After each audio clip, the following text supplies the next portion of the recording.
had always believed I lived my life by the rules. First, there were strict parents, then university, then a job where you had to stay one step ahead of everyone else. I grew used to winning, with persistence, intellect, discipline. With the years, my face grew sterner, my features sharper, like the lines on a map of my path.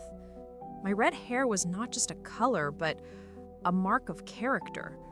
A brightness not for others, but for myself. An inner fire no one else could see. I always kept myself in shape. Workouts, massages, salons, even a sleep schedule. Everything orchestrated to perfection. The business world teaches you to be flawless, otherwise it simply eats you alive. My relationships were always broken down by the same bullet points as my work projects. Deadlines, goals, control, outcome. I never allowed myself to be weak. Never believed that naive passion was meant for me. Around me were men my age, tired, overly sure of themselves, or, on the contrary, broken by their own ambitions. I had learned to read their motives at a single glance. So every one of my nights felt like an extension of the office day.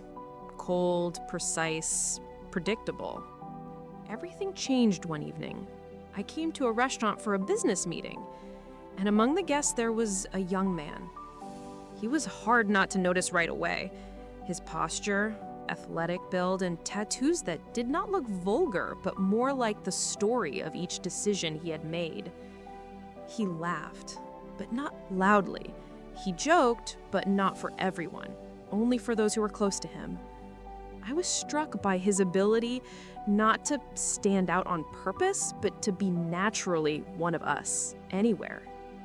He approached me with confidence, with straightforward respect and genuine interest. His questions touched not only on business, but also personal feelings, views on life, on defeat. That happens rarely. I felt that I was being heard, not just listened to, that he was not playing a role, not hunting for hidden meanings, not mapping out a plan for the evening. The others sat buried in their phones. Well, he looked straight at me, attentively. His eyes held openness without childishness, a mix of youthful curiosity and adult composure. By habit, I treated him with caution. There had been too many such hunters in my past. But an inner voice whispered, "This is different." I kept my distance, but already after our second conversation, I noticed he was simply interesting. In his hands, flirting was not a weapon, but a way to see you from the inside. The next day, he was the first to write to me, briefly, without anything suggestive, simply as one person to another.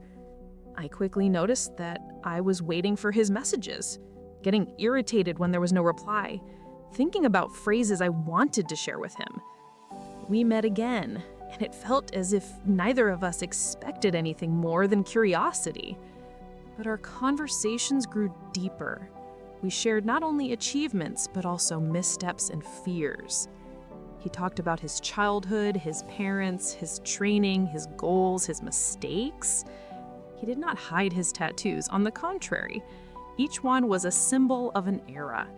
For victory, for loyalty, never give up.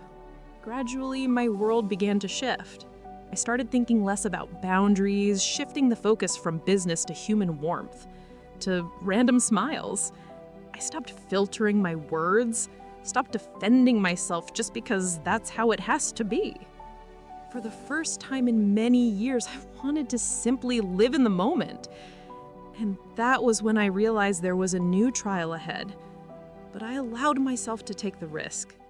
I remember those first weeks as if I had lived them all over again, as if I had suddenly found myself in another body and another life where there was no need to prove anything to anyone. My evenings became longer. I no longer stayed in the office until midnight, but drove home the usual way and caught myself thinking that I wanted to look at my phone not for work emails, but simply to see a familiar name. Unexpectedly, I discovered in myself a teenage lightness long lost, as if forgotten somewhere in a bookcase of past years. We hardly made any plans. Everything just happened on its own. I began to suggest spending evenings together myself, dinners without business agendas, just to watch how he listens to me, runs his fingers through strands of my hair, asks what I like, and genuinely rejoices in simple things. He had his own rituals. He would bring fruit ice cream and insist that I try it, even if I skeptically wrinkled my nose. It felt as though I was returning to the girl I once was, laughing to tears, telling the most ridiculous stories about my youth, feeling a little shy about opening up, yet seeing that he truly found it interesting. We went out on night drives around the city several times. I loved keeping my hands on the wheel. The words control and safety are somewhere written in my inner code. But with him driving, I dared to close my eyes, lean back in the seat, and listen as he spoke about his plans. Sometimes the car would stop at a viewpoint. The night city shimmered below in a scatter of lights. The cabin was quiet, only his hand resting on mine, and in that moment, nothing else mattered. I still often caught myself thinking, the age gap is too big. Inside, a voice hissed, "Do not trust, do not take risks.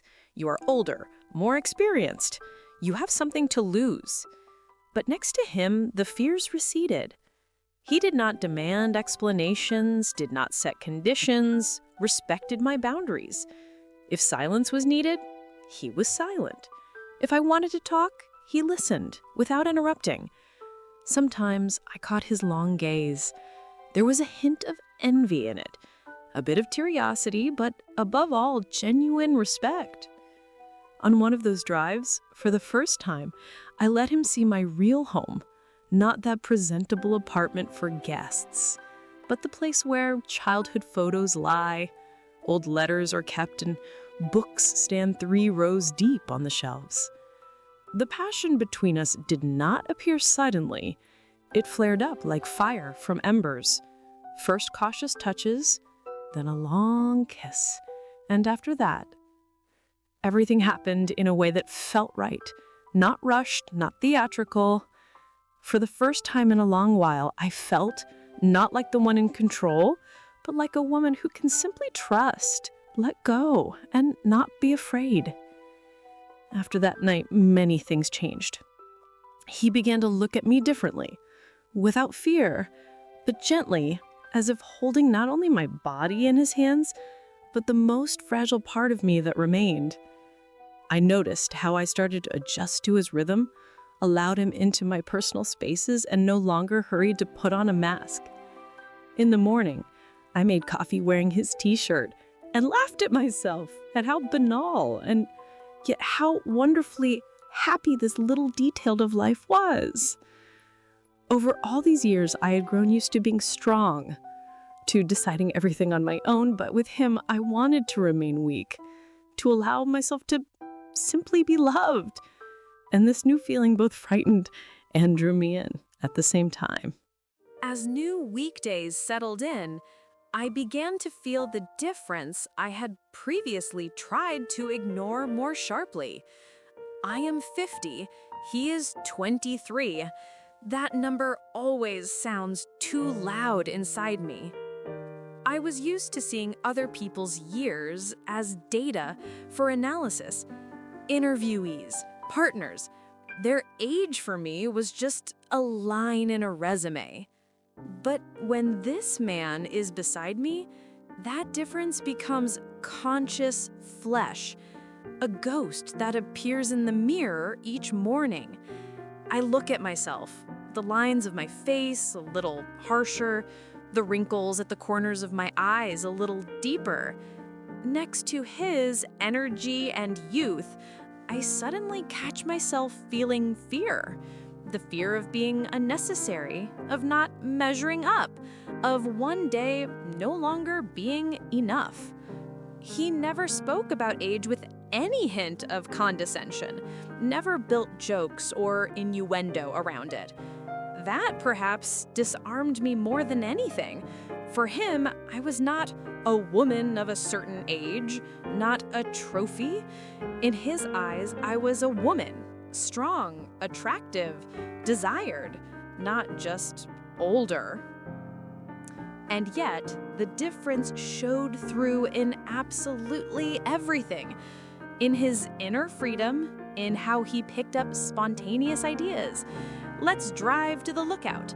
Let's go learn to ride a skateboard. In the ease with which he looked at change. And in my past, where everything was strictly by schedule, where responsibility for people, money, my own reputation made every day feel like an exam. Perhaps that is why I instinctively clung to the illusion of constant control, so that the chance that this boy had suddenly brought into my life would not knock me off my usual track. That day, I woke up next to him and watched his face for a long time. Asleep, calm, open to the whole world. I grew afraid that he might disappear simply because he would want to experience something more age-appropriate in his own way. I am 50, and what if he wants someone closer to himself in spirit, with fewer layers of fatigue behind them, with a whole world of opening possibilities ahead? Time became like an hourglass for me. I loved his presence, wanted to do everything for him so that he would not feel the gap between us. New clothes, workouts, even a stylish hair color. Not for spouses, not for colleagues, for him. And in my soul, a desire to be interesting, relevant, not a shadow of grown-up experience, but a living, light, in-love woman. Sometimes I noticed his friends watching us too intently. Someone glancing sideways, someone whispering behind our backs. He made a point of not noticing, but I, with my decades of experience, felt everything. And it hurt a little. It suddenly reminded me of my younger self, when I used to look at couples with an age difference and judge them far too quickly. The more attached I became, the stronger the fear grew. I caught suspicious looks from acquaintances, read between the lines even in my own messages, where a stray phrase could be interpreted as a sign of aging, of giving in, of weakness. I did not complain, but I often doubted. Where is that line where passion turns into caution? Am I giving too much to this young man? Am I wanting too badly to be needed by him and him alone? All of these feelings held everything at once. Happiness, pain, pride, irritation, jealousy of the freedom that comes to him so naturally, and gratitude for the chance to feel like a woman again, and not just a part of an office landscape. Our relationship was gaining speed like the sports car I had given myself for my 50th birthday. Only there was none of the usual controlled strictness in this motion. Everything happened unexpectedly, spontaneously, vividly, as if his youth were jumping over the bridges of my inner prohibitions. I had been nurturing the idea of taking him out of the city for a long time, to a place where the noise of the metropolis does not drown out the quiet of feelings, where every evening is filled with the air of a pine forest or the salty wind by the water. Inside, there was a burning desire to show him my life not only through the luxury of restaurants, but through a sense of calm, strength, and comfort itself. I mapped out the route, chose the best hotel, thought through every step, so that he would be comfortable, so that the difference in our habits would not be felt so sharply. Right before the trip, he was nervous, trying to joke that he had never gone anywhere so spontaneously, that he had his own things to deal with.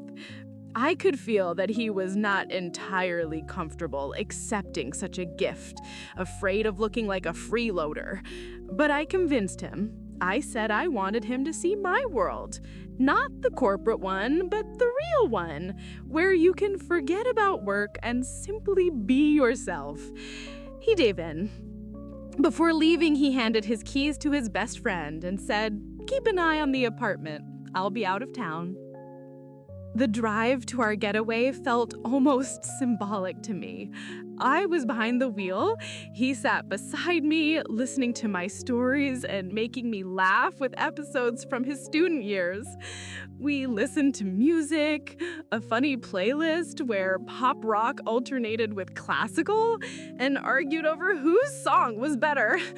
In that moment, I felt not just like a woman with experience, but the very woman he would want to remember many years from now. I wanted him to remember this holiday, to understand that here he could be himself, even with someone almost 30 years older than me. Everything at the hotel was beautiful. Morning sessions in the gym, evening dinners by the fireplace, walks along the deserted shore of an old lake. We made up silly stories about random passersby, made plans for the future, whispered and laughed like teenagers. Lightness gave way to deep conversations about trust, vulnerability, fears, about what it means to be an adult and how unpleasant it is to become an adult too early. Sometimes I felt scared. I watched him closely. Did he ever catch himself thinking about the fact that I was older? Did he think about his friends, compare me to other women? I kept explaining to myself that the difference lay in real feelings. But still, it was a ghost that never quite let go.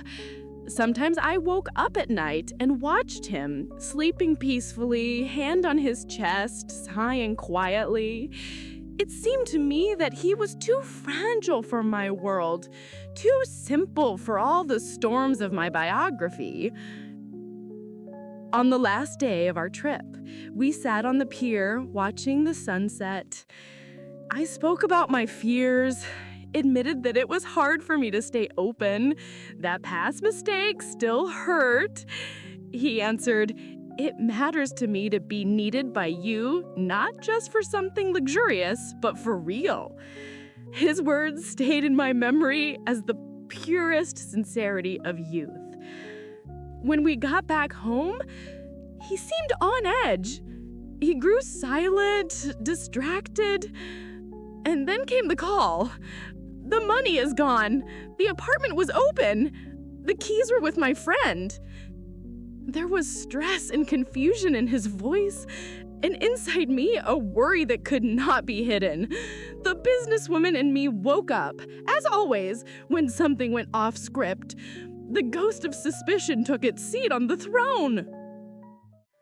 I had always taken pride in my ability to roll with the punches. For a woman my age, 50, that is not just a skill, but almost a survival instinct. In business, in relationships, even in sports, I had always had to prove my strength, often to myself. But when we came back home after that trip, I suddenly felt how easily all that seeming protection could collapse in a single night. He was wound up, bewildered. I had never seen this side of him before. He slouched, avoided meeting my eyes. His hands were trembling, his voice slightly hoarse. His apartment looked as if it had been raided. Things scattered, drawers pulled out, bank cards, loose change, some scraps of paper lying on the table. When he said, "The money is gone, my friend definitely had the keys, no one else could have come in," I felt a crack appear where there had never been one before. My first reaction was defensive, almost cold. I immediately recalled all the stories in which men played on pity, persuading someone to sort it out with money. For too long in the past, I had been forced to build defenses against any kind of manipulation. I asked precise questions, insisted on the details, at what time, how, why that friend, where the safe had been, in what order he had left the apartment. He grew irritated, hurt, and then began accusing me of indifference. It hurt. I could see that he really was confused and shaken. But inside, mistrust sat like a poison that no conversation could draw out anymore. Whatever he said, I immediately began to test it for lies, compare details, notice every contradiction. My maturity turned into a prison. I suspected, looked for a catch, was afraid. Not of losing money, but of losing trust in myself. It seemed to me that everything that had been pure between us was now stained with suspicion and the fear of ending up deceived. The quarrel happened the way it often does in couples like this, not loud, not theatrical, just a step to the side. First, a feeling of awkwardness, then anger spoken in half whisper, things left unsaid, each of us withdrawing into ourselves. I remember standing at his door, clutching the handle of my favorite handbag, and thinking, stay and drop all my fears, or leave so as not to humiliate myself. He stared silently at the floor and did not stop me. In the days that followed, I lived on autopilot. Work, meetings, fitness, everything as usual, only it was as if I heard my own name less and less, as if I no longer saw any meaning in my familiar actions. In the evenings, I tried to analyze what had happened. How was it that I had done everything right, been sincere, and still ended up on the same circle of betrayal as in my youth? Is age really no protection from pain, from suspicion, from the fear of being used? Each year I had lived now seemed to remind me of the lost lightness, of the impossibility of simply believing. I tried not to write, not to call, but inside, every moment I hoped he would admit a mistake, explain and prove that he was not guilty. But time went by, and the silence stretched into a pause containing thousands of unsaid words. His social media page filled with new photos, new people. I felt not only abandoned, but crushed by reality. Love had left the way a train pulls out of the station without giving a second chance. Thus, a grown woman once again found herself alone with her fears and realized that sometimes even age and experience cannot teach the most important thing: to allow yourself to be vulnerable and still believe in what is good. After that quarrel, everything seemed to blur, and none of my usual habits could save me. Luxurious restaurants felt empty, business deals meaningless. I turned off notifications, stopped checking my phone every 10 minutes. Yet the hope for a message, for a simple "how are you?" did not fade.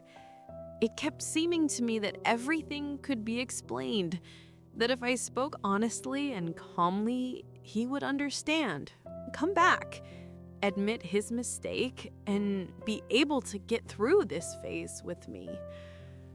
One day, I could no longer bear the silence. I typed a short message, reread it 100 times, crossing out every unnecessary word. A simple phrase: "You matter to me. Please explain what happened. I do not want it all to end like this."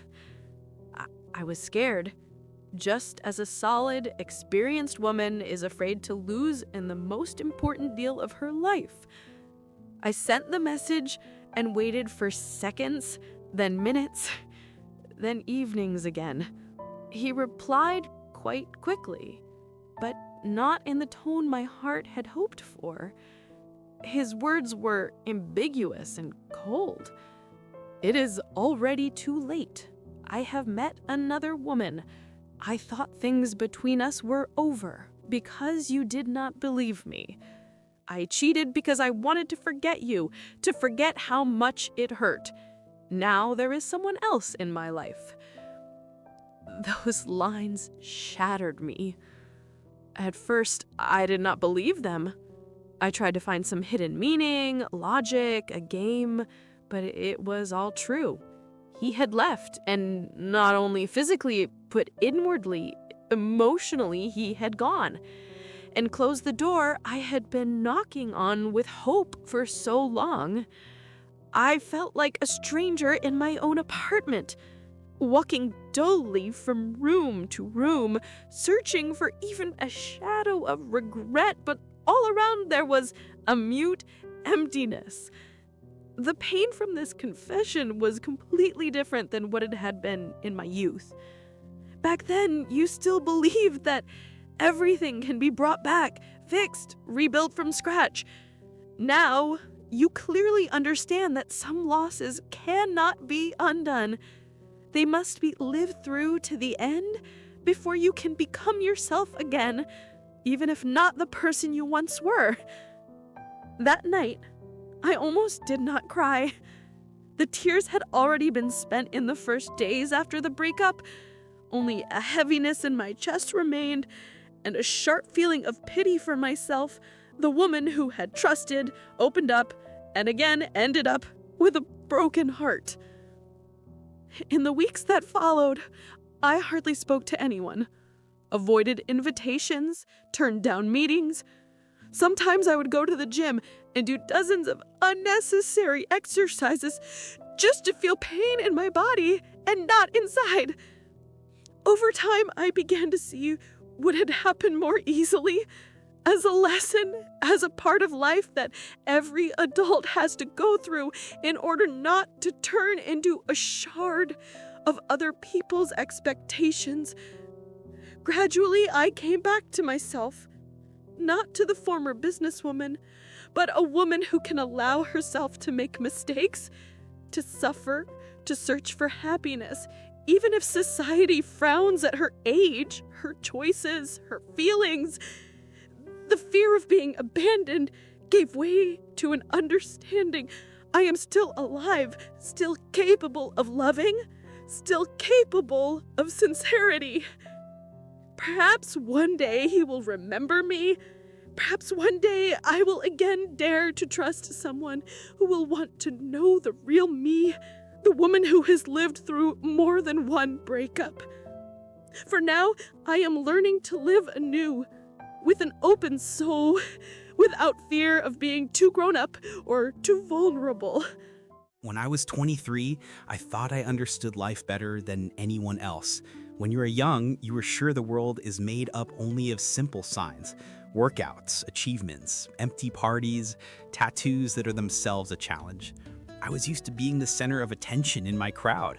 Snap decisions, spontaneous trips, easy hookups where you do not have to win anyone over, just give me a chance to show off. Around older people, I was always the young, cocky one, the guy who was not afraid to get burned or lose something. But meeting her became the exception. She seemed unattainable to me, like that house by the lake you only ever visit in your dreams. I noticed her at a business event. Among dozens of mature, confident people, she stood out not just in her looks, red hair, sharp features, perfect posture, but with an aura of strength and intelligence. People around her were always waiting for permission, as if speaking to a senior. And I just wanted to be beside her for no reason other than being there, human to human, without playing the helpful junior, without extra reverence. I was not interested in how successful she was in business, but in why and how she managed to stay herself when the whole world demanded that she be someone else. I came up to her without fear, asked about life and work, and was not afraid to open up. You know, sometimes older women react to younger guys with weariness, as if to young hunters.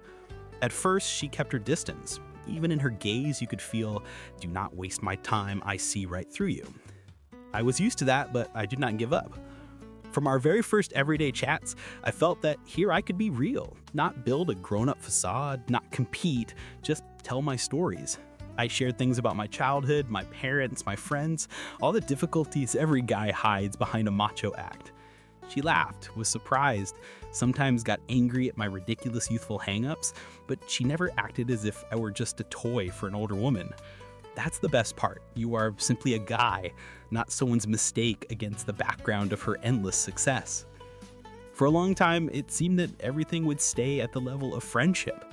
I didn't push, didn't try to take anything by force, didn't brag about my age. On the contrary, I looked at her life as something big, something I could learn from. Then our spontaneous trips began. We walked around the city at night, drove in her car, argued about music, even dreamed up plans about where we would go the next weekend. She showed me places where business steps back and only the soul remains. That was when I first realized I wanted to be truly needed, not just tick a box in someone's life. Our first nights together are a separate chapter. For my friends, it was strange that I had fallen so hard for a woman so much older than me. They joked, "Mommy, experience one," and gave me side glances. But I did not care. With her, I was not a boy, not weak. Her hands were different, strong yet so gentle that it was impossible not to want to stay close. With her, I became more of a man, not more of a kid, as everyone else liked to imagine. Of course, sometimes it was hard for me. The difference was always there. She was level-headed, I was impulsive. She knew how to wait, I wanted everything right now. But that difference did not break us. It taught me. For the first time, I really thought about the fact that a relationship is not about age, but about how much it really matters to you to be with a person without pretending.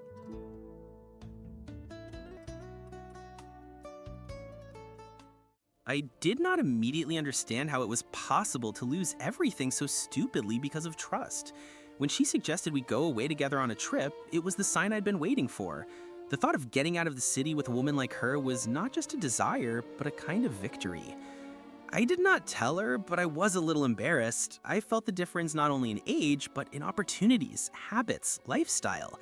Everything seemed new. Her sophisticated clothes, her choice of hotel, her ability to plan her day down to the minute and still stay light, spontaneous. Right before we left, I went home to pack and to give my keys to my neighbor, a childhood friend I had always trusted.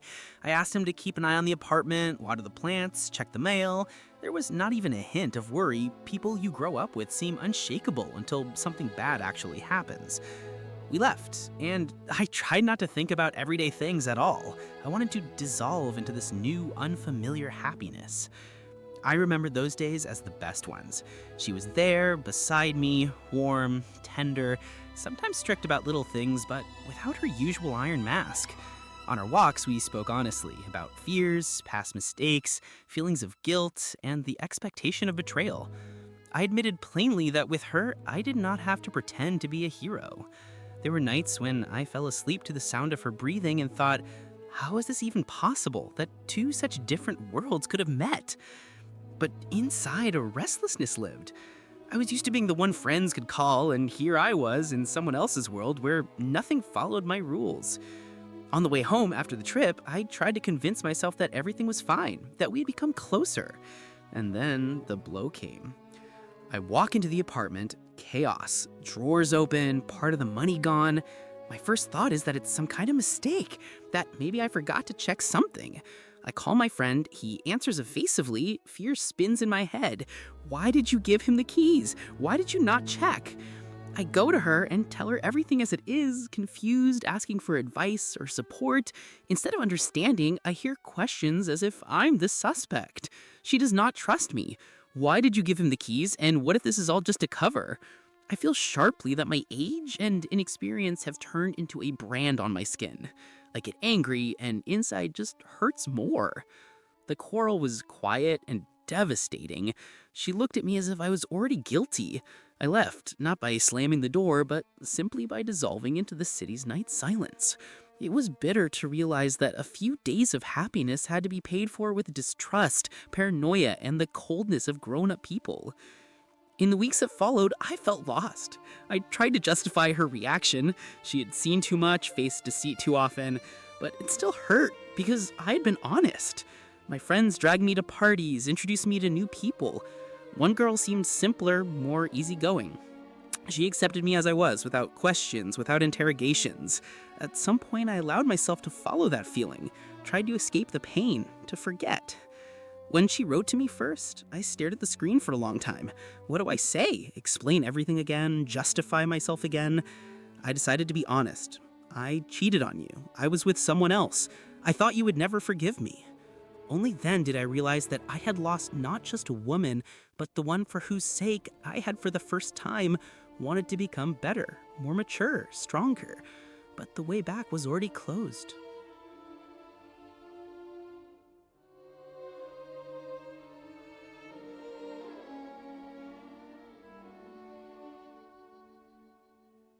In this story, one can see how deeply personal scripts, inner fears, and traumas determine the fates of two utterly different people. An accomplished businesswoman, a 50-year-old woman, and a young, hopeful 23-year-old man. At first glance, the boundaries between their worlds seem insurmountable. Yet the attraction between them arose not by accident. Both are seeking acceptance, recognition, confirmation of their worth in places where external rules do not apply. The woman carries the burden of difficult years. She has become used to being strong, controlling everything around her, making decisions and never showing weakness. This is a typical defense mechanism after numerous disappointments in the past. Every new man is perceived as a potential threat or a project. Tenderness and trust become luxuries her rational mind does not permit. This style of managing emotions is a distortion of her inner structure. Instead of genuine connection, a clinical distance is formed, where any trust seems dangerous. In a relationship with a young man, it is hard for her to believe that anyone could accept her as she truly is, without the masks of success and power. The young partner, by contrast, is driven by a hunger for maturity and recognition, an inner search for himself through a woman whose life is an example of strength and experience. His need to prove something to himself and to those around him leads to an attempt to leap out of the familiar circle to find a special love story, to go beyond the expectations of friends and family. But deep down, he too carries the fear of remaining immature, dependent, in need of support from someone older and wiser. For such partners, the sense of equality is extremely important, and the difference in age and status often create painful inner tension. The climax of the conflict, the theft, the distrust, and the breakup reveal their fundamental psychological wounds. The woman is afraid of being used or deceived again, and so she is inclined to suspect, control, and protect herself, even at the cost of losing love.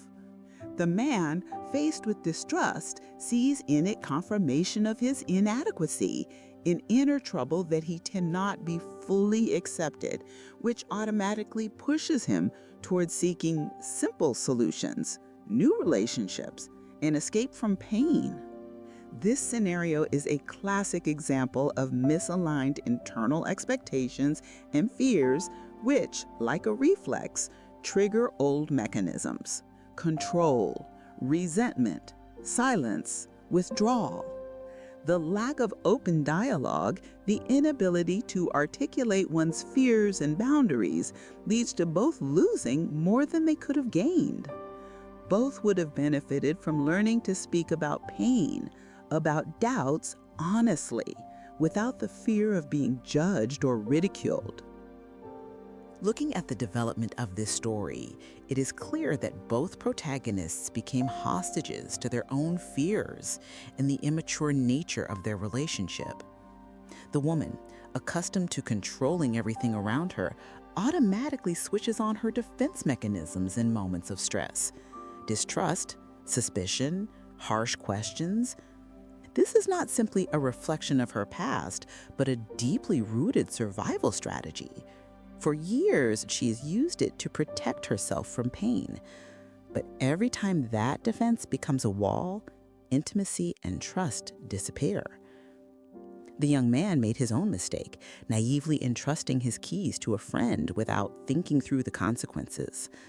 Faced with the emotional coldness of the woman he loved, he could not withstand the tension, did not pursue an honest conversation, and instead withdrew into internal isolation. Seeking new support from another woman is a way to cope with disappointment, with the feeling of being undervalued, and with the fact that it is easier to drown out the pain with a new romance than to work through it on one's own. It is important to understand that the cause of the breakup was not only the theft episode, but precisely the absence of dialogue on the level of emotions, trust, and openness. Both were afraid to open up. She was afraid of being deceived and appearing weak, and he was afraid of becoming not good enough again, of failing to meet grown-up expectations. The result was unsaid words, silence, an escape down the easy path with another woman, and justification for the betrayal rooted in feelings of loss and hurt. The couple's key mistake was their tendency to defend themselves rather than clarify their feelings through dialogue. In every multi-layered conflict, it is precisely the absence of honest questions and answers that leads to rupture. Psychological analysis here suggests they should have articulated their fears directly without accusing or defending their positions, not hiding the past behind generalities, but allowing the other to know their real emotions: pain, confusion, anxiety, hope. Not looking for someone to blame, but jointly seeking a way out, even when it seems that everything is destroyed. They should have protected the one thing that gives strength, the ability to be honest with each other and with themselves. In genuine relationships, maturity comes when both are ready to take a step not toward control and accusations, but toward a joint search for solutions. The psychological recommendation for such a couple is to learn to be open, to work with their own fears, and to seek compromises in difficult situations through words, not through isolation. Even if the relationship has ended, it is important to take away this lesson. No difference in age or status can save a union without mutual trust, respect for each other's pain, and the ability to ask for forgiveness. Each person needs to acknowledge their mistakes and take a step toward themselves and toward future relationships.